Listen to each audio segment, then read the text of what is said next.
നമസ്കാരം, ജന്മഭൂമിയിലേക്ക് സ്വാഗതം. വാർത്തകൾ ചുരുക്കത്തിൽ. സംസ്ഥാന സർക്കാരിന്റെ ഓണം വാരാഘോഷത്തിന് ഇന്ന് സമാപനം. വർണ്ണാഭമായ ഘോഷയാത്രയ്ക്ക് തലസ്ഥാനം ഒരുങ്ങിക്കഴിഞ്ഞു.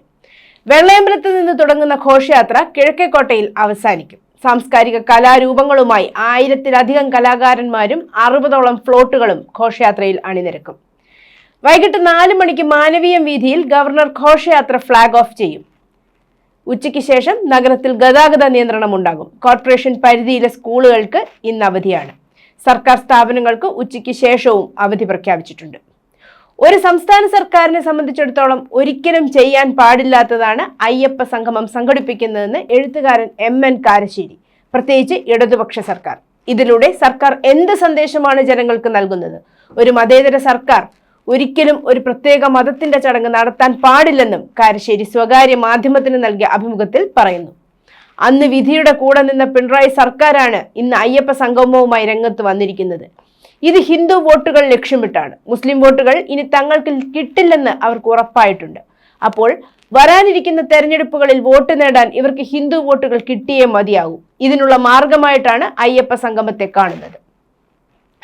കൊല്ലം നിലമേലിൽ സ്വകാര്യ ബാങ്കിൽ മോഷണശ്രമം നടത്തിയ പ്രതി പിടിയിൽ. നിലമേൽ സ്വദേശി മുഹമ്മദ് സമീറിനെയാണ് ചടയമംഗലം പോലീസ് പിടികൂടിയത്.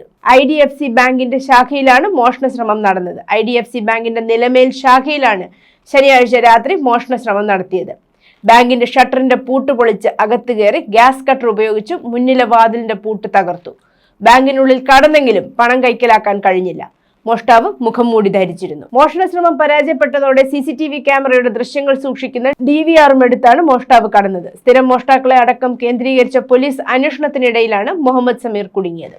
25 കോടി രൂപയുടെ ഒന്നാം സമ്മാനത്തുകയുള്ള തിരുവോണം ബമ്പർ അടിക്കുന്ന മഹാഭാഗ്യശാലിയെ അറിയാൻ ഇനി ദിവസങ്ങൾ മാത്രം. ടിക്കറ്റ് വിൽപ്പന പൊടിപൊടിക്കുന്നു. 40 ലക്ഷത്തോളം ടിക്കറ്റുകളാണ് ഇതുവരെ പാലക്കാട് വിറ്റത്. പതിവ് പോലെ പാലക്കാട് തന്നെയാണ് ടിക്കറ്റ് വിൽപ്പനയിൽ മുന്നിൽ. അയൽ സംസ്ഥാനക്കാരാണ് ടിക്കറ്റ് എടുക്കുന്നവരിൽ വലിയ വിഭാഗവും. ഇടിയൻ പോലീസുകാരിൽ ഇടതുപക്ഷ സംഘടനാ നേതാവും ഉൾപ്പെട്ടത് സർക്കാരിനെ കൂടുതൽ സമ്മർദ്ദത്തിലാക്കി. ആലപ്പുഴ DYSP മധുബാബുവിനെതിരെയാണ് പരാതികൾ പെരുകുന്നത്. DYSPമാരുടെ സംഘടനയായ സീനിയർ പോലീസ് ഓഫീസേഴ്സ് അസോസിയേഷന്റെ സംസ്ഥാന ട്രഷററാണ് ഇദ്ദേഹം. 2 മാസം മുൻപായിരുന്നു അസോസിയേഷൻ തെരഞ്ഞെടുപ്പ്. പ്രതിമാസം 250 യൂണിറ്റിൽ കൂടുതൽ വൈദ്യുതി ഉപയോഗിക്കുന്ന 7 ലക്ഷത്തോളം ഗാർഹിക ഉപഭോക്താക്കൾക്ക് KSEBയുടെ ഇരുട്ടടി. വേനൽക്കാലത്തേക്കെന്ന് പറഞ്ഞ് April-May മാസങ്ങളിൽ ഈടാക്കിയ 25% രാത്രികാല അധിക നിരക്ക് വർഷം മുഴുവൻ പിരിക്കാനാണ് തീരുമാനം. ഇതുമൂലം കഴിഞ്ഞ മാസങ്ങളിലും താങ്ങാനാവാത്ത വൈദ്യുതി ബില്ലാണ് ഉപഭോക്താക്കൾക്ക് വന്നത്. ഓണാഘോഷത്തിനിടെ മാരകായുധങ്ങളുമായി കടന്നു കയറി അക്രമം അഴിച്ചുവിടുകയും പെൺകുട്ടിയടക്കം 3 പേർക്ക് ഗുരുതരമായ വെട്ടേൽക്കുകയും ചെയ്തു. സംഭവത്തിൽ 4 പ്രതികളെ ചിറയൻകീഴ് പോലീസ് അറസ്റ്റ് ചെയ്തു. ചിറയൻകീഴ് ഇഞ്ചക്കൽ പാലത്തിന് സമീപം ആറ്റുവരമ്പിൽ തിട്ട വീട്ടിൽ പ്രവീൺലാൽ, ഈഞ്ചക്കൽ അനന്തൻതിട്ട വീട്ടിൽ ഉണ്ണി, ആറ്റുവരമ്പ് വയൽത്തിട്ട വീട്ടിൽ കിരൺ, ഈഞ്ചക്കൽ വയൽത്തിട്ട വീട്ടിൽ ജയേഷ് എന്നിവരാണ് പോലീസ് പിടിയിലായത്. ബലാത്സംഗ കേസിൽ പ്രതിയായ റാപ്പർ വേടൻ ഇന്ന് ചോദ്യം ചെയ്യലിനായി പോലീസിന് മുന്നിൽ ഹാജരായേക്കും.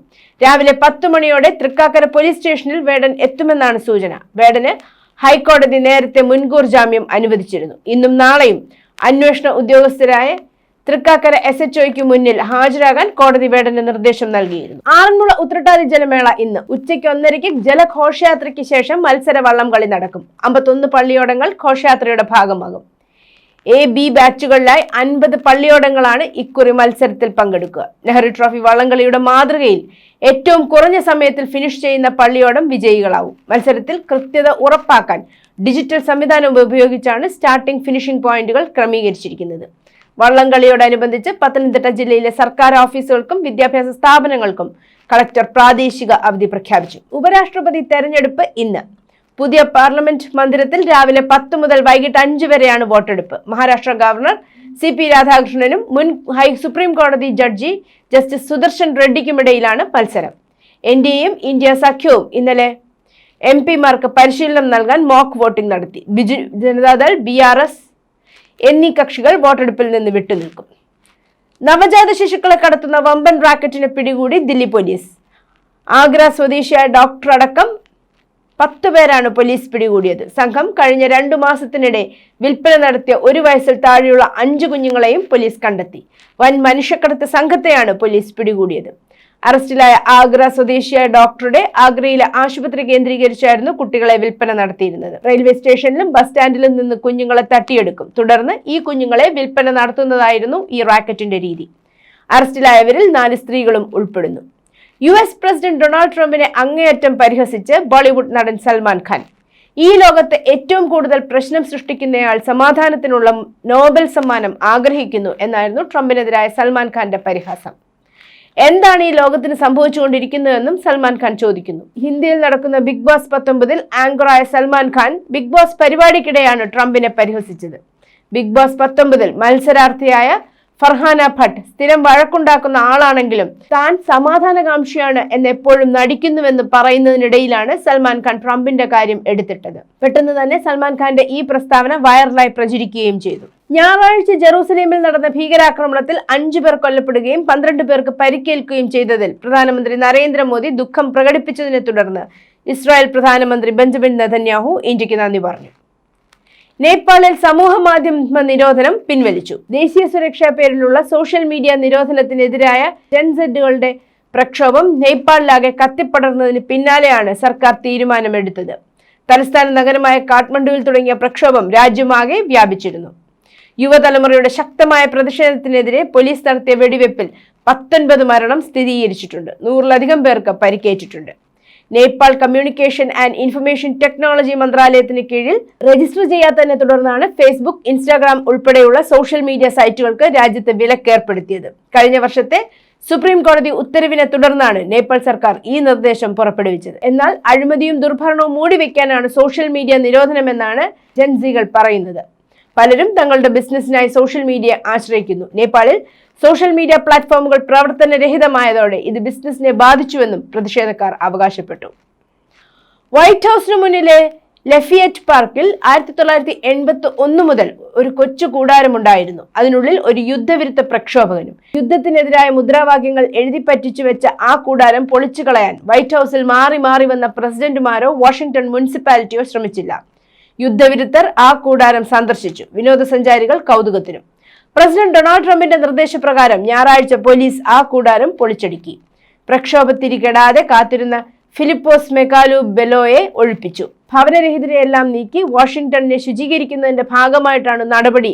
എന്നാൽ ഇത് ഭവനരഹിതന്റെ കൂടാരമല്ലെന്നും ഈ പൗരാവകാശ ലംഘനത്തിനെതിരെ കോടതിയിൽ പോകാനുള്ള തയ്യാറെടുപ്പിലാണെന്നും മെലാക്കു പറഞ്ഞു. ക്യാൻസർ തുടച്ചു നീക്കാനുള്ള ആരോഗ്യ വിദഗ്ധരുടെ യുദ്ധം ഏതാണ്ട് വിജയത്തിലെത്തിച്ച് വ്ളാഡിമിർ പുടിന്റെ റഷ്യ മനുഷ്യരാശിയുടെ ഏറ്റവും വലിയ ശാപങ്ങളിലൊന്നായ ക്യാൻസറിന് വാക്സിൻ വികസിപ്പിച്ചിരിക്കുകയാണ് റഷ്യ.